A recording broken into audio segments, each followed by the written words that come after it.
Alma che è tornata con noi.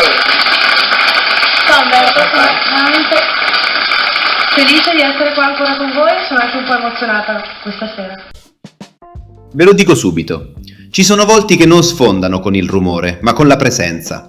Appaiono per poco, eppure restano lì, incollati alla memoria. Alma Lo Moro è una di quelle figure.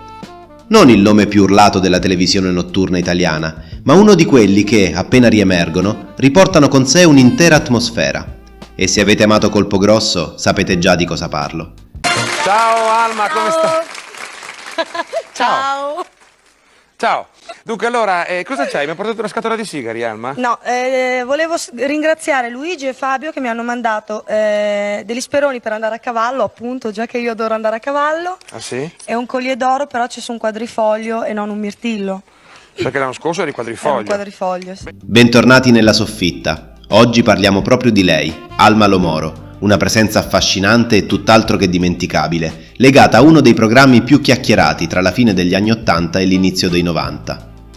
Perché Colpo Grosso non era soltanto un programma, era un clima, era la seconda serata che diventava spettacolo, gioco, musica, sorrisi complici e quella malizia da televisione d'altri tempi che oggi sembra arrivare da un altro pianeta. C'era Umberto Smaila a guidare tutto con il suo stile scanzonato e attorno a lui ruotava un piccolo mondo di figure femminili che non erano semplici comparse, erano parte dell'identità stessa del programma. E Alma, in quel mondo, il suo spazio se lo prende e come. E abbiamo ricevuto molte cartoline, molte lettere che chiedevano di te, chiedevano tue notizie, tue informazioni, e io non ho detto nulla di te, non ho voluto raccontare, e ora invece lo posso dire. Allora Alma è stata 8 mesi ospite a Tetti a Rova di Marlon Brando, il quale, avendo visto un giorno di passaggio da Roma la cassetta di Colpo Grosso, Ha deciso di assumermi. esatto, a tempo pieno. Sono stati 8 mesi molto faticosi, mi hai detto. Sì, sono distrutta veramente. Marlon è molto esigente, mi hanno detto, nel senso Sì, che sì. richiede proprio anche da parla in continuazione, però dice che è uno che dà molto anche Marlon, che dà molto di sé. Sì, dipende come lo prendi, che non ne ha. La cosa bella di Alma Lo Moro è che ha il fascino delle presenze che non hanno bisogno di troppe spiegazioni. Basta rimetterla nel suo contesto e tutto torna vivo. Il suo nome è legato a Colpo Grosso come Chin Chin Girl e già questo basta a far scattare la scintilla nei ricordi di tanti appassionati. Ma il suo percorso dentro quel programma sembra essere stato anche più ampio, quasi da presenza ricorrente di quell'universo notturno e colorato. Alma viene associata anche al ruolo di portafortuna con il simbolo del quadrifoglio ed è un dettaglio che ha un suo piccolo incanto, perché il quadrifoglio porta fortuna, sì, ma porta bene anche dentro la memoria. E Alma, in fondo, è proprio questo, una presenza che, appena la rimetti a fuoco, riporta in superficie tutto il fascino di quell'epoca televisiva. Devo dire che Alma ieri durante la sigla finale, non l'avete visto perché ad arte il nostro grande regista Laudisio ha nascosto il fatto, è caduta con un triplo carpiato e quadruplo avvitamento dalle scale durante la passerella finale. Ora non si vede, ma poverina, devo dire con grande stoicismo è presente qui. Io farei un applauso ad Alma che nonostante... Grazie.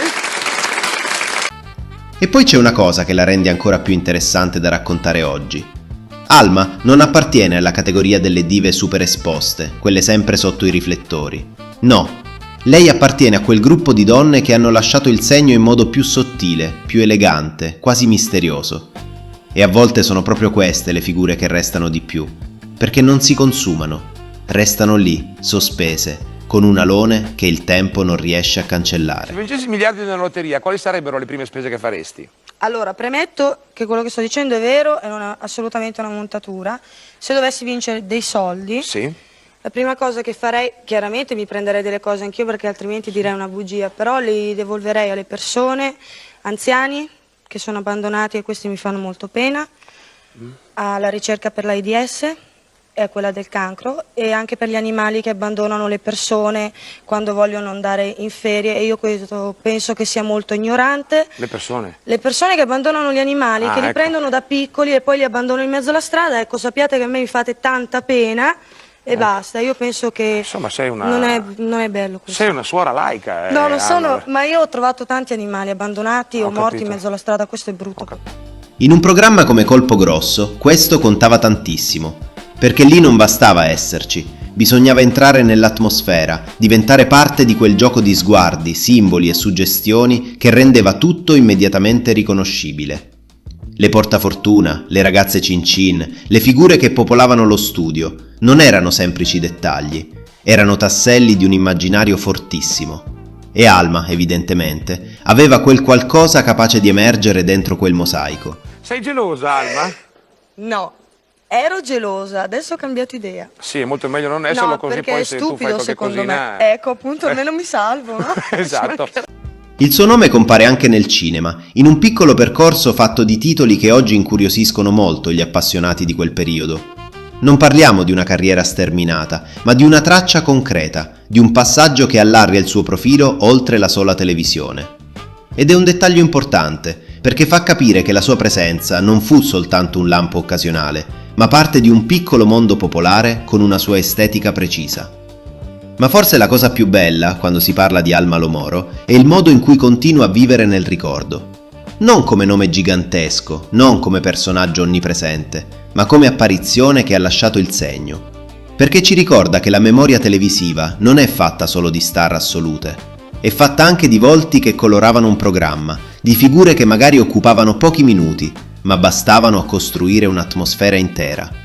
Ed è per questo che raccontarla oggi ha senso. Perché Alma Lo Moro non è soltanto un nome curioso da tirare fuori, è un piccolo frammento di quel mondo lì, di una televisione che sapeva essere leggera, teatrale, ammiccante, perfino un po' sfacciata, ma con un'identità fortissima. Senti, io quest'estate non so dove andare.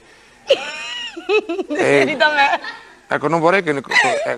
tu ti potresti prendere cura Sì. anche di me? Sì. Ecco, di un cucciolo di orso gigante? Va bene, comunque tutto questo ti fa molto onore, Alma, grazie per aver detto queste cose. Chiaramente condividiamo, poi abbiamo visto anche l'altro giorno, noi siamo Sì, di infatti. Greenpeace, siamo del WWF, insomma siamo Facciamo veramente... tante cose, sì. Ecco, tutto ciò che è a favore della salvaguardia del patrimonio naturalistico e naturale e botanico e compagnia bella. Bene, grazie Alma per questa tua Ringrazio. bellissima proposta, comodati pure. Ciao Umberto, ciao.